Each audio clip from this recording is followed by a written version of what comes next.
Welcome to In Touch with Officer Dawn and Ray the DA. I'm Jenna McNeil, your host. It's been a little over a year since House Bill 463 has passed, and our community has yet to see any of the advantages that this bill promised. The incarceration rates are down, and offenders are out on the streets recommitting crimes. Let's tune in to hear what Officer Dawn and Ray the DA have to say about that. Welcome to In Touch Crime Beat. I'm Officer Don with Fayette Commonwealth's Attorney Ray Larson. Out of jail, okay? Don't mess up. And those are the people, those repeat offenders, the ones that go to prison. And I say we're the #1 rated radio show in the whole country. Part of In Touch, this is Crime Beat. I'm Officer Don with Fayette Commonwealth's Attorney Ray Larson. Ray, I saw a story on 27. Andy Cunningham reported the number financially, the impact that Part 1 burglaries and thefts are having in Lexington. What's the total that we've been dealing with for the past 4 weeks or so? Is it $13 million? Where did you get that figure? For the first 7 months of 2012, the value of property stolen by property criminals in Lexington is $13,395,000. Now that breaks down to how much per day? Oh, that works down to $63,000 worth of property is stolen every day. And then how much per hour based on the 63 there? If you divide that, what are we getting into?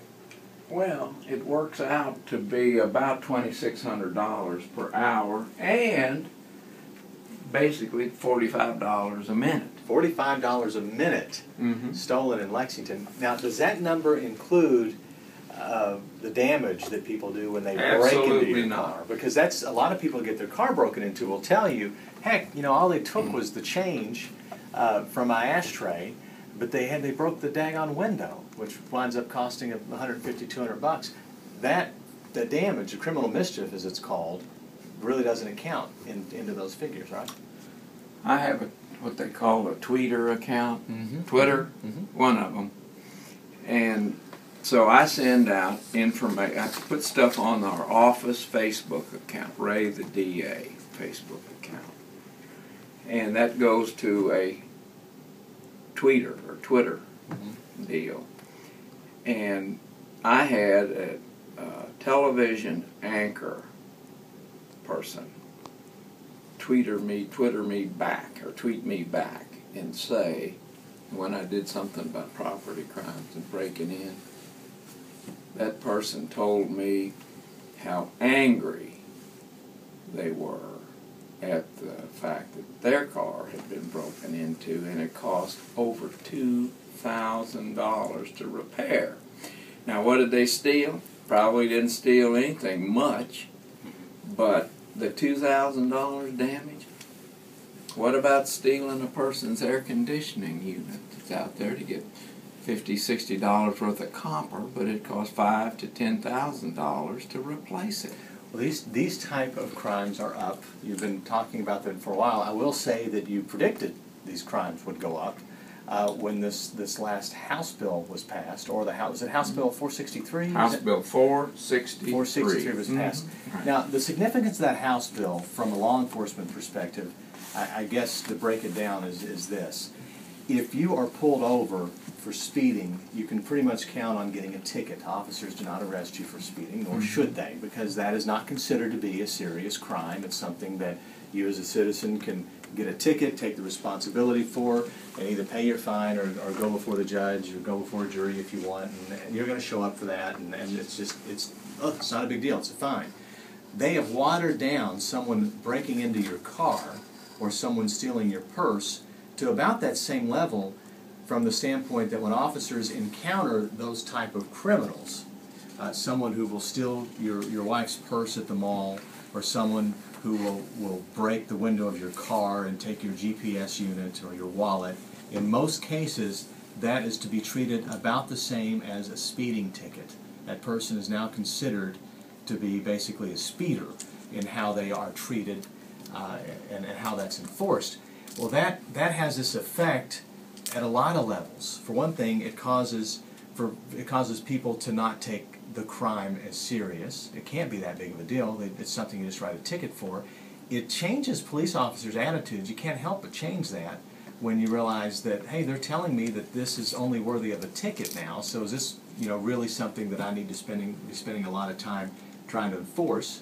And then by the time it goes to the courts and you realize these people are not going to get any jail time, all of that is playing a factor, wouldn't you agree, into why we're seeing crimes go up. It's just not considered to be a big deal anymore by a court system, right? Well, yes. The simple answer to what you just said is yes.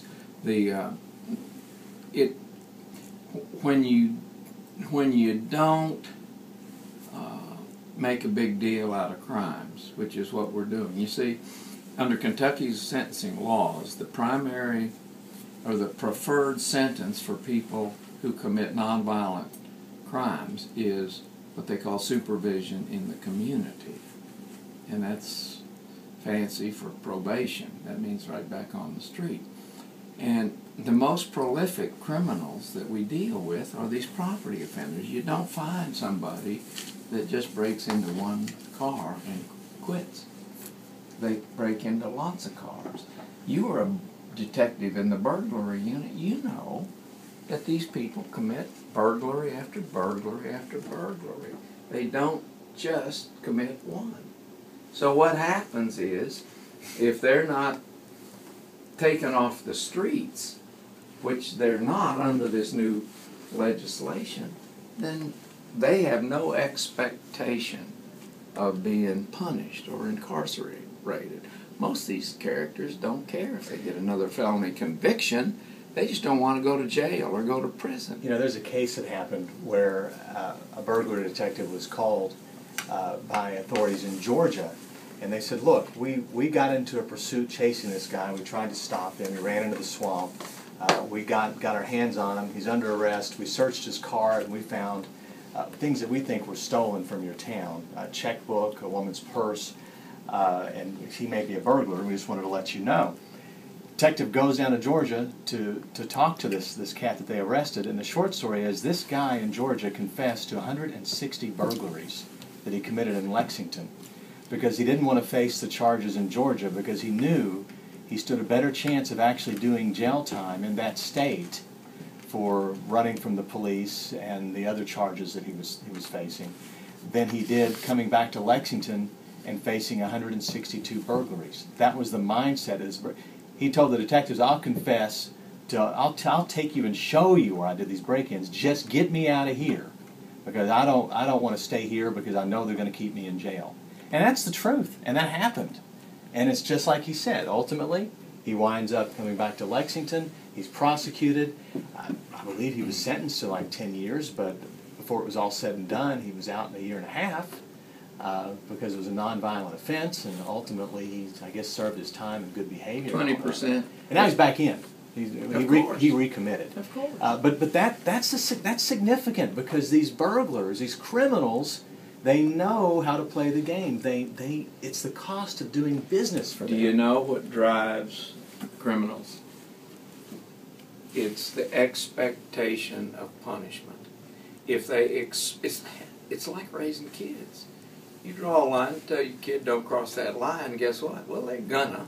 And so the question they have is once they've crossed the line, what are you going to do about it? And most parents say, okay, you cross the line, you're in trouble. One more time, and you're in real trouble. Well, pretty soon there are no lines, and that's kind of where we are in the criminal justice system. The court system gives them a second, third, fourth, fifth, sixth, second chance before the hammer falls. And then when the hammer does fall, they're looking at 15% of a sentence or 20% of a sentence.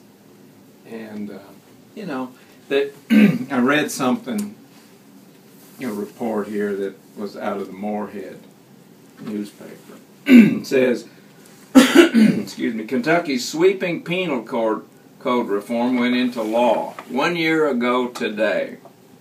That was House Bill 463. So far, the results have been more inmates released to communities, fewer people incarcerated at the pretrial stage. That's give them a ticket kind of thing. the same irritation amongst law enforcement who have to try to enforce the law, and no sign of what they told us they were going to save in dollars. That's where we are. And do you know what the police say? We're handcuffed in our ability to enforce the law and ensure public safety. So the police are handcuffed, not the bad guys. That's the 1-year report on this. Tune into the following stations to hear the full episode.